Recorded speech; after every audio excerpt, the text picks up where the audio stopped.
Hello friends, a very good morning to everyone. तो ये सुबह के अभी हो रहे हैं 8:30 जब मैं अपने बेटे को छोड़ के आ जाती हूँ। तो आज जो डेट है वो है 17 अक्टूबर और आज मैंने जो है 75 डेज़ का जो चैलेंज लिया हुआ है वो उसका पहला दिन है आज। Hello, good morning. तो मेरी ना सुबह से जो स्टडी हो चुकी है, अभी वैसे टाइम बता देती हूँ, टाइम कितना हो रहा है। हाँ, उल्टा हो रहा है क्योंकि फ्रंट है। अभी ना टाइम हो रहा है 10:50 हो रहा है, 10:49 10:50 समझो। और सुबह से जो मेरी स्टडी हो चुकी है 1 आवर की स्टडी हो चुकी है। 1 सेकेंड। तो सुबह से मेरी जो स्टडी हो चुकी है 1 आवर की हो चुकी है। एक्चुअली मैंने जो सुबह से किया वो आदित्य रंजन मैथ, आदित्य सर जो है उनका जो रेशियो प्रपोर्शन का उसका पार्ट 2 जो वीडियो था, क्योंकि पार्ट 1 कल कर लिया था मैंने।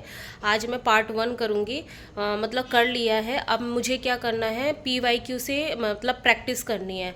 और ये जो मैंने बुक ली हुई थी कल रात को मैंने शो किया हुआ था, इससे क्या हो रहा है ना, ये फ़ायदा हो रहा है कि सारे जो फॉर्मूले वगैरह जो सर जो वीडियो में बताते हैं या एक्स्ट्रा कुछ होता है तो मैं इसमें लिख ले रही हूँ। तो उससे क्या है, सारे कॉन्सेप्ट एक जगह है। तो मैं जब PYQ लगा रही हूँ या मॉक टेस्ट दे रही हूँ तो उसका रिवीजन हो जा रहा है। नहीं तो क्या हो रहा है, 2-4 तो जैसे नॉर्मली क्या कर रही थी मैं, मतलब जो बिगेस्ट मेरी मिस्टेक है कि मुझे ये लगता था कि हाँ मुझसे हो गया है, और फॉर्मूले वगैरह रिवीजन नहीं करती थी, देखती नहीं थी। तो जब क्वेश्चन करने जाती थी तो याद तो आता था कि हाँ इस टाइप के क्वेश्चन करे हैं, लेकिन वो कॉन्सेप्ट वो भूल जाती, वो फॉर्मूला भूल जाती थी। तो अब बार बार क्या मैं रिवीजन कर रही हूँ ना, तो माइंड में सेट हो रहा है धीरे धीरे, क्योंकि एक बार में सेट नहीं होंगे।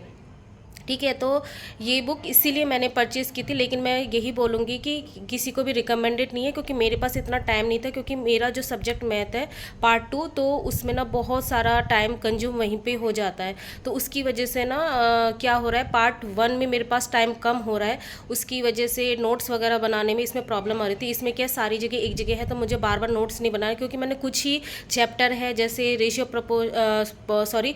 प्रॉफिट लॉस परसेंटेज और एवरेज का और डिस्काउंट का, इन मतलब कुछ ही चैप्टर के मैंने नोट्स बनाए हुए थे, बाकी के नहीं बनाए हुए थे।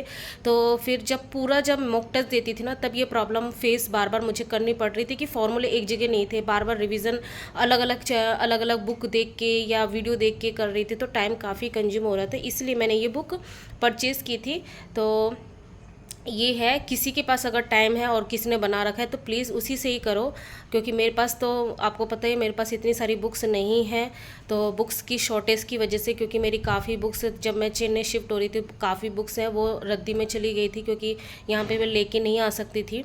तो क्योंकि मुझे कोई होप ही नहीं था कि यहाँ पे मैं कभी एग्ज़ाम दे भी पाऊँगी कुछ भी, तो इसी की वजह से। तो चलो अभी इसके मैं जो अपने DSSB के PYQ है उसमें रेशियो प्रपोर्शन का जो टॉपिक है उसके जितने भी क्वेश्चन बन सकते हैं वो 1 आवर अभी एटलीस्ट मैं 1 आवर करूँगी। ठीक है, उसके बाद मे बी इंग्लिश करूँगी वोकैब में। और इंग्लिश में जो मैं करूँगी, हाँ पहले तो मैं T वर्ड के 10 वर्ड तो करने ही करने हैं, क्योंकि मैं धीरे धीरे ही कर रही हूँ, क्योंकि रिवीजन भी ज़रूरी है। उसके बाद फिर मैं इंग्लिश के जो रानी मैम के 60 ग्रामर रूल है, मेरे पास नोट्स बनाए हुए हैं, उससे मैं प्रैक्टिस करूँगी, मतलब लर्न करना है, रिवीजन करना है। तो ठीक है, फिर पढ़ लेते हैं। ओके। तो 75 डेज चैलेंज स्टार्ट करने का मेरा एक ही मोटिव था कि मुझे ना, जब ऐसा न्यूज़ मुझे लगा कि नहीं अभी एग्ज़ाम नियर में नहीं है, कि नवंबर में कोई ऐसा डेट फिक्स नहीं है कि नवंबर में होगा, तो यही डेट आई कि या तो दिसंबर के लास्ट में हो सकता है या जनवरी के लास्ट में। तो मेरे पास ये था कि अब मेरे पास अभी अच्छे से टाइम है कि मैं अपनी स्ट्रेटेजी बना के अच्छे से अपने जो सिलेबस को कंप्लीट कर सकती, क्योंकि कहीं ना कहीं आप देखोगे जब हमने स्टार्ट किया था तब हर समय यही हमारे माइंड में था, या हमें यही बताया जाता था कि नहीं 2 मंथ के बाद एग्ज़ाम हो सकता है या अगले मंथ ही एग्ज़ाम हो सकता है। और जब हमारे पास सिलेबस आया था तो हम पूरी तरीके से शॉक्ड थे थे कि बिल्कुल ही अपोजिट ही सिलेबस आया हुआ था जो हमने एक्सपेक्ट ही नहीं किया था। तो सारी चीज़ें, इतनी सारी चीज़ें मिक्स हुई, जो हम ऐसे बोलते हैं ना कि जो एक प्रिपरेशन होती है स्ट्रेटेजी बना के, वो हमने की ही नहीं। तो जब मुझे ऐसा लगा कि नहीं अभी हमारे पास टाइम है, अगर दिसंबर लास्ट में मान के चलती हूँ तो फिर मेरे पास 75 डेज है, तो फिर मैंने सोचा कि नहीं अब तो मुझे क्या है अपनी स्ट्रेटेजी बनानी चाहिए। तो इसलिए नेक्स्ट जो ये आज मैं 75 डेज स्टार्ट कर रही हूँ, इससे जस्ट एक दिन पहले मेरी ना स्टडी इसलिए अच्छे से हो भी नहीं पाई क्योंकि मैं पूरे दिन भर यही सोचती रही कि मुझे क्या स्ट्रेटेजी बनानी चाहिए, कैसी बनानी चाहिए जिससे मैं उसको फॉलो कर सकूँ। तो एक बात तो मेरे माइंड में ये थी कि नहीं मुझे ऐसा बनाना है, फ्लेक्सिबल रखना है कि नहीं जैसे 21 डेज में मुझसे ये गलती हुई थी कि मैंने 9 आवर्स तो 9 आवर्स रखा था, और जब हम ज़्यादा सोचते हैं और ज़्यादा स्टिक कर लेते हैं ना तो उसी समय कोई ना कोई परेशानी आती है या कुछ ऐसा होता है कि आप स्टडी नहीं कर पाते हो। तो इसलिए मैंने अब की बार ऐसा रखा कि नहीं मुझे आवर्स नहीं देखने, मुझे कंटिन्यूटी देखनी कि हाँ मैं डेली तो पढ़ रही हूँ ना और वो अच्छे से पढ़ रही हूँ। तो इसलिए ये 75 डेज़ का जो है मैंने बहुत अच्छे से देखा अपने आप को। तो आप भी ऐसे ही करो, कुछ उसमें अगर चेंजेस करने हो तो आप उसमें चेंजेस कर सकते हो। मैंने अपने अकॉर्डिंग बनाया क्योंकि कहीं ना कहीं मैं डेली आप लोगों के साथ शेयर करती हूँ कि मैं क्या करने वाली हूँ। तो अगर मैं ये शेयर नहीं तो आपको यही लगता है कि मैं अचानक से क्या चीज़ें अलग अलग करने लगी हूँ। और 75 डेज जो है चैलेंज, उसका एक ही मोटिव ये भी है कि जब आप एक किसी भी चीज़ को करते हो तो उसकी डेडलाइन होनी चाहिए। मतलब किसी भी चीज़ को स्टार्ट करते हो तो उसकी डेडलाइन होनी चाहिए कि इतने दिनों तक आपका ये काम हो जाना चाहिए। और दूसरा ये था कि जब मैंने 30 डेज का चैलेंज बनाया था ना तो मैं हर एक दिन का ना वो बनाती थी, डेली का टारगेट बना देते। उससे ये मुझे पता चलता था कि हाँ मैं जो अपनी प्रिपरेशन कर रही हूँ वो किस डायरेक्शन में चल रही हूँ और क्या मेरा कंप्लीट हुआ क्या नहीं हुआ। और जब आप प्रीवियस डे में आप देखते हो कि ये मेरा कंप्लीट हुआ तो एक अलग ही वो पता चलता रहता है कि हाँ आपका जो है टारगेट क्या था और आप अपनी स्ट्रेटेजी के अकॉर्डिंग चल रहे हो नहीं चल रहे हो। तो मैं यही बोलूँगी जो भी 75 डेज या जो भी अगर 60 डेज की स्ट्रेटेजी जो भी बनाना चाहता हूँ, मैं ये बोलूँगी कोई भी प्लान बनाओ, आप हर दिन का एक रूटीन आप बनाओ और उसको फॉलो अप करते जाओ। प्रीवियस डे भी आप देखते जाओ कि हाँ आपने क्या क्या इम्प्रूवमेंट की थी, क्या क्या कमी रह गई थी। कभी किसी दिन आप अच्छा पढ़ोगे, कभी किसी दिन आप कम पढ़ोगे। तो वो सारी चीज़ें अगर आप लिख के रखोगे, जैसे हम जनरल लिखते हैं तो हमें अपने पूरे, जैसे हम प्रीवियस डे का देखते हैं तो हमें पता चलता रहता है कि हमारी फीलिंग क्या थी, कभी हम स्ट्रांग होते कभी हम वीकनेस होते हैं। तो ये एनालिसिस करना बहुत ज़्यादा ज़रूरी होता है कि कहीं ना कहीं वो हमें बताता है कि नहीं हम प्रोग्रेस में हैं। तो ये सारी चीज़ें बहुत मैटर करती है क्योंकि कोई हमें आके नहीं बताएगा, कोई हमें गाइडेंस नहीं देगा कि नहीं हमें ऐसा करना चाहिए वैसा करना चाहिए। हमें ही अपने आप को टारगेट देना है और स्ट्रेटेजी बनानी है और उसका एनालिसिस करना भी ज़रूरी है। तो ये सारी चीज़ें जब हम लिख के रखते हैं ना कोई चीज़, तो हमें वो चीज़ दिखती है कि हाँ हम ये चीज़ कर रहे हैं या ये चीज़ पेंडिंग रह गई है। अगर दिमाग में रहता है ना, जैसे मेरे साथ कई बार ऐसा हुआ है, जब मैं सोचती हूँ कि हाँ ऐसे करना है ऐसे करना है, दिमाग में वो चीज़ रहती है तो कुछ दिनों बाद मैं भूल जाती हूँ कि हाँ मैं ये टारगेट लेके चली थी। जब हम कोई चीज़ लिख देते हैं तो वो हमें इंडिकेट करता है नहीं ये चीज़ें पेंडिंग रह गई है। और जो हाउस वाइफ है स्पेशली, वो तो घर के काम और बच्चों की पढ़ाई इस समय इतनी बिजी हो जाते हैं तो मतलब ये याद ही नहीं रहता कि हम क्या टारगेट लेके चले थे या इसको इतने दिन में कंप्लीट भी करना था, क्योंकि इतने सारे सब्जेक्ट है, मैनेज करना बहुत मुश्किल हो जाता है। इसलिए मैं यही बोलूँगी आपको लिखना बहुत ज़रूरी है, आपके टारगेट लिखना ज़रूरी है। और डेली का, वीकली का, जैसे एक फ्रेंड है उनका ये क्वेश्चन था कि मतलब ये कमेंट था कि दी आप वीकली प्लान शेयर करना ज़रूर। तो वीकली प्लान तो मेरा चलेगा ही चलेगा, क्योंकि मैंने उस वीडियो में जो 75 डेज़ का, उसमें मैं क्लियरली मैंने ये बोला हुआ था कि मैं कोई चीज़ न्यू नहीं कर रही हूँ, बस ये है कि मैं अपनी जो प्रिपरेशन को उसको डिनोट कर दिया कि नहीं इतने दिन में ये प्लानिंग करनी है। लेकिन वीकली प्लान तो ये चलेगा ही चलेगा, सेम जैसा चलता आ रहा है जो वीकली मैं आप लोगों के साथ शेयर कर देती हूँ। हाँ अब ये नया चीज़ ऐड हो गया है कि मैं अपने 75 डेज़ का हर एक दिन आप लोगों के साथ शेयर करूँगी और हर एक दिन क्या क्या मैंने स्टडी की है वो मैं आप लोगों के साथ शेयर करूँगी,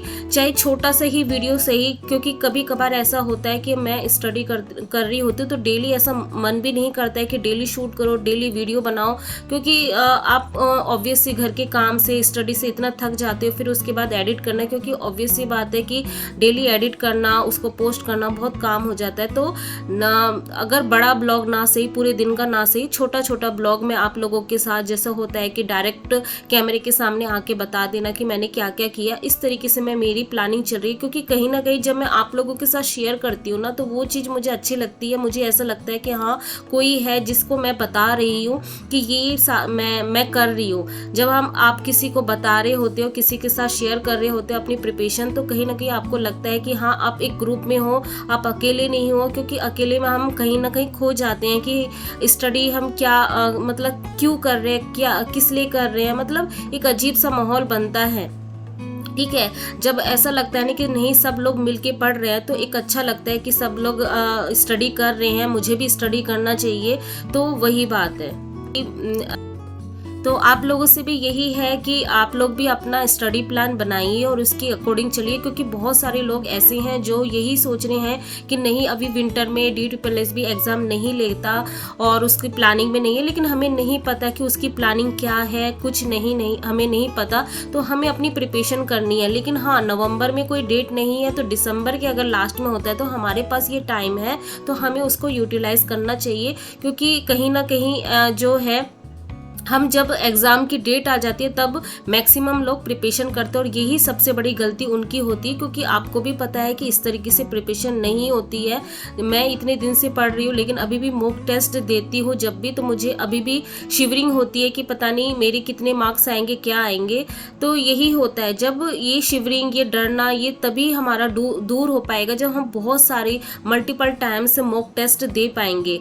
ठीक है, तो ये सारी चीज़ें हैं, मैटर करती है। इसलिए मैं बोलती हूँ अपना सिलेबस जल्दी से जल्दी कंप्लीट करके मॉक टेस्ट पे फोकस करना है। जितना मॉक टेस्ट हम देंगे उतना ही हमारा डर निकलेगा। तो अभी जो टाइम हो रहा है वो हो रहा है 10:55, और आज जो डेट है वो था 17 अक्टूबर। तो आज से मेरा 75 डेज़ का जो स्टडी टारगेट है वो स्टार्ट हो रहा है। तो आज डे फर्स्ट था, तो डे फर्स्ट में मैंने जो जो कंप्लीट कर लिया वो मैं शेयर कर रही हूँ। बाकी मैं पहले से ही बना के रखूँगी, मॉर्निंग में ही मैं बता दूँगी कि मेरा क्या स्टडी प्लान है। क्योंकि आज ना वो 75 डेज का जो स्टडी प्लान है वो उसी को बनाने में काफ़ी टाइम लग गया। फिर वीडियो पोस्ट भी किया तो 2 घंटे इसी में लग गए। तो इसलिए आज जो मेरा स्टडी का जो टाइमर है मैं बता देती हूँ मेरी कितनी आवर की स्टडी हुई है।